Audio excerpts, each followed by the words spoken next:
നമസ്കാരം. നമസ്തേ. ദേവസ്വം മന്ത്രി വി.എൻ. വാസവൻ്റെ ഒരു ദൈവനിഷേധം ചോദ്യം ചെയ്യപ്പെടുകയാണ്. നേരത്തെയും കമ്മ്യൂണിസ്റ്റുകാർ വിശ്വാസികളല്ല എന്ന കാര്യം അവർ തന്നെ പല ഘട്ടങ്ങളിൽ തെളിയിച്ചതാണ്. ഇന്നലെ സന്നിധാനത്താണ് വി.എൻ. വാസവൻ അത്തരത്തിലൊരു കാര്യം വീണ്ടും തെളിയിച്ചിരിക്കുന്നത്. അത് ഭക്തരെ ബുദ്ധിമുട്ടിച്ചുകൊണ്ടായിപ്പോയി എന്നുള്ളതാണ് ഏറ്റവും വലിയ സങ്കടകരമായിട്ടൊരു കാര്യം. തങ്കയങ്കി രഥഘോഷയാത്ര സന്നിധാനത്തെത്തി അതിനെ വരവേൽക്കാനായിട്ട് അവിടെ മന്ത്രി ഉണ്ടായിരുന്നു. ആ സമയത്താണ് അദ്ദേഹത്തിൻ്റെ ഭാഗത്ത് നിന്ന് ഇത്തരത്തിലുള്ളൊരു നടപടി ഉണ്ടായത്. എന്താണ് ഇതിൻ്റെ കൂടുതൽ വിശദാംശങ്ങൾ? ഈ ദേവസ്വം മന്ത്രി ജനകീയ സർക്കാരിൻ്റെ ദൈവനാമത്തിൽ സത്യപ്രതിജ്ഞ ചെയ്യാത്ത ദേവസ്വം മന്ത്രിയാണിത്. ദൃഢപ്രതിജ്ഞയാണ് ഇവരെടുക്കുന്നത്. അദ്ദേഹം ഉൾക്കൊള്ളുന്ന പാർട്ടിയുടെ നിർദ്ദേശം, പാർട്ടിയുടെ സെൻട്രൽ കമ്മിറ്റി തീരുമാനം, അതേപോലെ പാലക്കാട് പ്ലീനത്തിലെടുത്ത തീരുമാനം അനുസരിച്ച് പാർട്ടി നേതാക്കന്മാർ മതവിശ്വാസം വെച്ച് പുലർത്താൻ പാടില്ല, ആരാധനകളിൽ പങ്കെടുക്കാൻ പാടില്ല, വഴിപാടുകൾ നടത്താൻ പാടില്ല. ഇങ്ങനെ നിർദ്ദേശങ്ങളുള്ളപ്പോൾ ദൃഢപ്രതിജ്ഞ സത്യപ്രതിജ്ഞ ചെയ്ത ഈ ദേവസ്വം മന്ത്രി പരിപാവനമായ സന്നിധാനത്ത് സർവാഭരണ വിഭൂഷിതനായി തങ്ക അങ്കി അണിഞ്ഞ് പതിനായിരങ്ങൾക്ക് ദർശനം കൊടുക്കാൻ ഉള്ള കലിയുഗ വരദനായ അയ്യപ്പൻ്റെ ക്ഷേത്രനടയിൽ ഒരു ദൈവനിഷേധത്തിൻ്റെ രീതിയിൽ അദ്ദേഹം അവിടെ നിൽക്കുകയായിരുന്നു. അദ്ദേഹം പ്രാർത്ഥിച്ചില്ല. അദ്ദേഹം പ്രാർത്ഥിക്കുന്നത് അദ്ദേഹത്തിൻ്റെ ബോഡി ലാംഗ്വേജിൽ നിന്ന് മനസ്സിലാവില്ലായിരുന്നു. അദ്ദേഹം കൈകൂപ്പുന്നത് കണ്ടില്ല. ആ ശ്രീകോവിലേക്ക് നോക്കി ഭക്തിയാദരപൂർവ്വം നോക്കുന്നത് കണ്ടില്ല. കൂടെ അദ്ദേഹത്തിൻ്റെ രണ്ട് കൈകളും ശരീരത്തിന് സമാന്തരമായി അദ്ദേഹം വയ്ക്കാൻ മനഃപൂർവ്വം ശ്രമിക്കുന്നതായിട്ട് കണ്ടു. ഇടയ്ക്കിടയ്ക്ക് കൈകൾ തമ്മിൽ കൂട്ടിക്കെട്ടുമായിരുന്നു. അദ്ദേഹം വിദൂരതയിലേക്കൊക്കെ നോക്കി നിൽക്കുമായിരുന്നു. ഭഗവാനെ ഒരു നിമിഷം ദർശനത്തിന് വേണ്ടി 10,000 പിന്നിൽ ക്യൂ നിൽക്കുമ്പോഴാണ് ഈ ദൈവനിഷേധം അദ്ദേഹം കാണിക്കുന്നത്. ഇത് ബഹുമാനപ്പെട്ട കേരള ഹൈക്കോടതിയുടെ ദേവസ്വം ബെഞ്ചിൻ്റെ ശ്രദ്ധയിൽ പെടുമെന്നാണ് എല്ലാ ഭക്തരുടെയും വിശ്വാസം.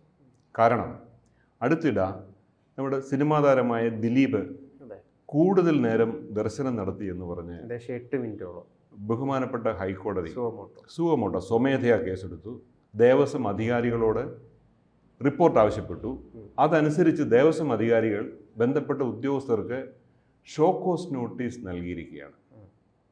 ഇത് കാണുമ്പോൾ സാധാരണ ഭക്തർക്ക് തോന്നും, ദൈവനിഷേധത്തോടുകൂടി ഒരു ഭക്തന് ദർശനം നടത്താനുള്ള അവസരം നിഷേധിച്ച് ഒരു കമ്മ്യൂണിസ്റ്റുകാരനായ ദേവസ്വം മന്ത്രി എന്ന് പറയാൻ കാരണം കമ്മ്യൂണിസ്റ്റ് പാർട്ടിക്ക് അവർ വൈരുദ്ധ്യാധിഷ്ഠിത ഭൗതികവാദത്തിൽ വിശ്വസിക്കുന്നവരാണ്, അവർക്ക് ദൈവവിശ്വാസം പാടില്ല എന്ന് ഇപ്പോഴത്തെ പാർട്ടി സെക്രട്ടറി ഗോവിന്ദൻ മാഷ് പലപ്പോഴും ക്ലാസ് എടുക്കാറുള്ളതാണ്. അദ്ദേഹം ഒരിക്കലും അത് പരസ്യമായി പറഞ്ഞിട്ടുണ്ട്. ആ സംഭവം ഞാൻ പിന്നീട് പറയാം.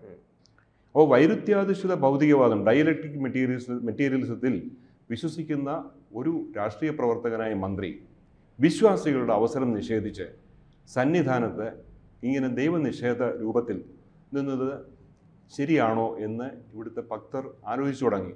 പ്രത്യേകിച്ചും ബഹുമാനപ്പെട്ട ഹൈക്കോടതി മറ്റൊരാളിൻ്റെ പേരിൽ കേസെടുത്ത പശ്ചാത്തലത്തിൽ ഇതിനെക്കുറിച്ച് പറയുമ്പോഴേ മറ്റൊരു സംഭവമാണ് ഓർമ്മ വരുന്നത്. ശ്രീ കടകംപള്ളി സുരേന്ദ്രൻ മന്ത്രിയായിരിക്കുമ്പോൾ അദ്ദേഹം പാർട്ടി സംസ്ഥാന കമ്മിറ്റി അംഗവും തിരുവനന്തപുരം ജില്ലാ സെക്രട്ടറിയുമായിരുന്നു.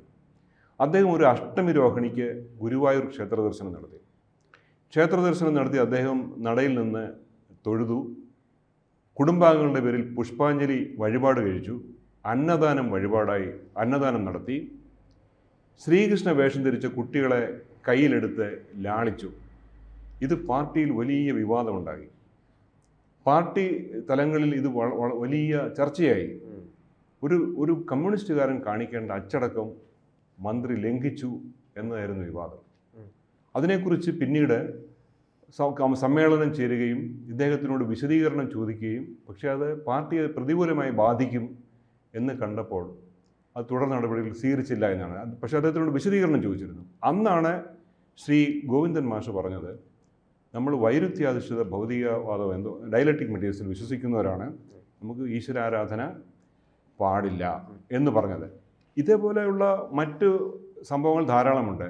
അടുത്തിടെ നമ്മുടെ രാധാകൃഷ്ണൻ നേരത്തെ രാധാകൃഷ്ണൻ അദ്ദേഹം അദ്ദേഹവും നിവേദ്യം നൽകിയപ്പം അത് എടുക്കാതെ കയ്യിൽ നിന്ന് വരച്ചു കളഞ്ഞു. അതെ. തുടങ്ങി അത് വലിയ തീർത്ഥം വിവാദമായിരുന്നു. ഈ തീർത്ഥം, ശ്രീകോവിലിൽ നിന്ന് ലഭിക്കുന്ന പ്രസാദം തീർത്ഥം പ്രസാദമായി ലഭിക്കും. ആ തീർത്ഥം ഒരു തുള്ളി ശരീരത്ത് വീഴാൻ വേണ്ടി ഭക്തർ വളരെ ആകാംക്ഷയോടാണ് ശ്രീകോവിലിന് മുമ്പിൽ കാത്തിരിക്കുന്നത്. ഇത് ദേവസ്വം മന്ത്രിയാണ്, ദേവസ്വത്തിൻ്റെ ഭരണാധികാരിയാണെന്നുള്ള നിലയിൽ തന്ത്രി ഇദ്ദേഹത്തിൻ്റെ കയ്യിലേക്ക് തീർത്ഥം നൽകുകയും ഇദ്ദേഹം ഇത് വാങ്ങിച്ച് കൈ കഴുകുന്നത് പോലെ കൈകളിൽ വെച്ച് ചേർത്തതിന് ശേഷം താഴേക്ക് ഒഴിച്ചു കളഞ്ഞു. ഇതാണ് ഈ ദേവസ്വം മന്ത്രിമാർക്ക്. ഇതിനകത്തൊരു വലിയ വൈരുദ്ധ്യമുണ്ട്. ഈ ഒരു പ്രത്യേക മതവിശ്വാസത്തിൻ്റെ മാത്രം, ഹിന്ദുക്കളുടെ മാത്രം ദേവാലയങ്ങൾ, നമ്മൾ മതേതരത്വം ഒക്കെ പറഞ്ഞു. മതേതരത്വം എന്ന് പറഞ്ഞാൽ എല്ലാ മതങ്ങളിൽ നിന്നും തുല്യ അകലം പാലിക്കുക, ഒരു മതത്തിൻ്റെയും കാര്യങ്ങൾ ഇടപെടാതിരിക്കുക, ഇതൊക്കെയാണ് മതേതരത്വം. ഈ മതേതരത്വം നമ്മൾ ഭരണഘടനയിൽ നമ്മൾ ഉദ്ഘോഷിച്ചിട്ടുണ്ട്. ഒരു പ്രത്യേക ആരാധനാലയങ്ങൾ, ഈ ആരാധനാലയവുമായി പുലബന്ധമില്ലാത്ത, വിശ്വാസമില്ലാത്ത ജനകീയ ഭരണകർത്താക്കൾ കൈയടക്കി വെക്കുന്ന ഒരു ദൗർഭാഗ്യമാണ് ഒരു പ്രത്യേക ഹിന്ദു വിശ്വാസികൾ അനുഭവിക്കുന്നത്. ഇതേപോലെ തന്നെ ജനീഷ് കുമാർ, നമ്മുടെ കോന്നി MLA ആണ്. അദ്ദേഹം ഒരു മേൽമുണ്ട് ധരിച്ച് പത്നി സമേതനായി ഗുരുവായൂർ ദർശനം നടത്തി. അതും വലിയ വിവാദമായി. പിന്നെ അദ്ദേഹം പറഞ്ഞു, ഞാനൊരു വിവാഹത്തിൽ പങ്കെടുക്കാൻ പോയതാണ്, ചെന്നപ്പോൾ അവിടുത്തെ ആചാരമര്യാദകൾ പാലിച്ചതേ ഉള്ളൂ എന്ന് പറഞ്ഞ് അദ്ദേഹത്തിനും പാർട്ടി അത് അവരുടെ പാർട്ടി സർക്കിളുകളിൽ വിശദീകരിക്കേണ്ടി വന്നു. എന്നാൽ ഇത്തരം വിശദീകരണങ്ങൾ ആവശ്യമില്ലാത്ത പാർട്ടി അംഗങ്ങളുണ്ട്. നമ്മൾ വീണ ജോർജ് സത്യപ്രതിജ്ഞ ചെയ്തത് ദൈവനാമത്തിലാണ്. മറ്റെല്ലാ അംഗങ്ങളും, മിക്കവാറും എല്ലാ അംഗങ്ങളും ദൃഢപ്രതിജ്ഞ ചെയ്തപ്പോൾ വീണ ജോർജ് ദൈവനാമത്തിൽ. അവരോട് പാർട്ടി വിശദീകരണം ചോദിച്ചതായിട്ടൊന്നും നമ്മൾ കേട്ടിട്ടില്ല. MP രാജേഷ് അടുത്തിടെ കുരട്ടി മുത്തി എന്ന് പറഞ്ഞ് കുരട്ടിയിലൊരു വലിയ പ്രശസ്തമായ ദേവാലയമുണ്ട്. അവിടെ കാണിക്കയായി ഒരു വാഴക്കുല സമർപ്പിച്ചു. അതിനെ ചൊല്ലി വിവാദങ്ങളൊന്നും ഉണ്ടായതായി അറിഞ്ഞില്ല. അടുത്തിടെ നമ്മുടെ ജോൺ ബ്രിട്ടാസിൻ്റെ മകളുടെ ചർച്ചിൽ വെച്ച് നടന്ന മാരേജിൽ മുഖ്യമന്ത്രി പങ്കെടുക്കുന്നുണ്ട്. ഈ മാരേജ് ക്രിസ്ത്യൻ ബിലീഫ് അനുസരിച്ച് ഒരു കൂദാശയാണ്, ഒരു ആരാധനയോ മറ്റുമാണ്. അതും ഒരു ആരാധനയിൽ പങ്കെടുക്കുന്നതിന് തുല്യമാണെന്നാണ് ചിലരൊക്കെ പറയുന്നത്. അപ്പോൾ അതിൽ വിവാദങ്ങളില്ലായിരുന്നു. TK ഹംസ എന്ന മന്ത്രി, അദ്ദേഹം 7 തവണ ഉംറയും ഒരിക്കൽ ഹജ്ജും നിർവഹിച്ചു. അതിന് അദ്ദേഹത്തിന് പാർട്ടിയിൽ നിന്ന് വിലക്കുകളൊന്നും ഉണ്ടായിട്ട് അറിഞ്ഞുകൂടാ.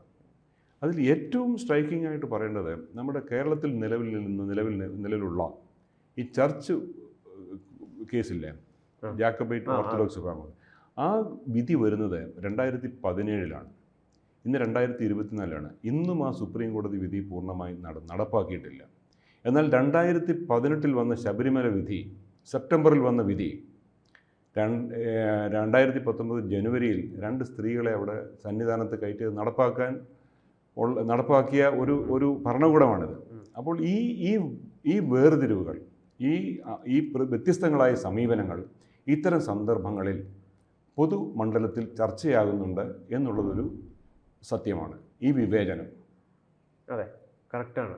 അതായത് ഹിന്ദു വിശ്വാസത്തോട് മാത്രം ഒരു പ്രത്യേക അകൽച്ചയോ അല്ലെങ്കിൽ അതിനോട് ഒരു ഭക്തിസാന്ദ്രമായിട്ടുള്ള ഒരു പെരുമാറ്റം വേണ്ട എന്ന് കരുതപ്പെടുകയും എന്നാൽ മറ്റ് വിശ്വാസങ്ങളോട് അത്തരത്തിലുള്ളൊരു സമീപനം സ്വീകരിക്കാതിരിക്കുകയും അതിനെ വിമർശിക്കാതിരിക്കുകയൊക്കെ ചെയ്യുന്ന കമ്മ്യൂണിസ്റ്റുകാരുടെ ഒരു നിലപാടിനെ കുറിച്ചാണ് സാറ് വളരെ വ്യക്തമായിട്ട് പറഞ്ഞത്. അത് യഥാർത്ഥത്തിൽ അവരുടെ ഒരു ഭയത്തിൻ്റെ ഭാഗമായിട്ട് രൂപപ്പെടുന്നതായിരിക്കും എന്നുള്ളതാണ്. കാരണം കമ്മ്യൂണിസ്റ്റ് മന്ത്രിമാരൊക്കെ കൂടുതൽ വിശ്വാസത്തിലേക്ക് അല്ലെങ്കിൽ ആ വിശ്വാസ പ്രകടനം നടത്തി കഴിഞ്ഞ് കഴിഞ്ഞാൽ മറ്റുള്ള ആളുകളിൽ നിന്നുള്ള ഒരു എതിർപ്പ്, മറ്റു കമ്മ്യൂണിറ്റികളിൽ നിന്നുള്ള എതിർപ്പ്, അതുവഴി അവരുടെ വോട്ട് ബാങ്കിൻ്റെ ഒരു നഷ്ടപ്പെടലൊക്കെ സംഭവിക്കുന്നൊക്കെയുള്ള ധാരണയുടെ പുറത്ത് സംഭവിക്കുന്നതായിരിക്കും യഥാർത്ഥത്തിൽ, അല്ലേ?